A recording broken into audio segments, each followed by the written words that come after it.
माणसांचं सरकार नाही।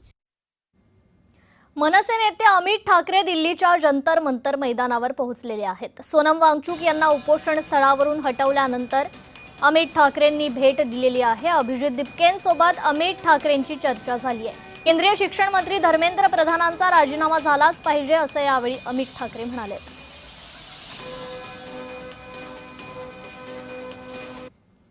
एका मिनिटासाठी राजीनामा बाजूला ठेवा। एक माणूस तुमच्या समोर 20 दिवस उपोषण करतोय, त्याला येऊन तुम्हाला भेटता पण नाहीत, एक कॉन्व्हर्सेशन पण नाही करतायत की तुमची चर्चा तर चालू करू। ही कुठची पद्धत आहे? ऐकायचंच नाही, पोलिसांना पाठवायचं, ही दडपशाही काय काय प्रकारची दडपशाही चालू आहे? आणि कशासाठी हे आंदोलन? नीटमुळे 20 मुला मुलींनी आत्महत्या केली आहे, त्याच्यासाठी सरकार जबाबदार नाहीये। आपल्या इकडे अकाउंटेबिलिटी कोणी आन्सरेबल नाही राहिले म्हणजे कुठच्या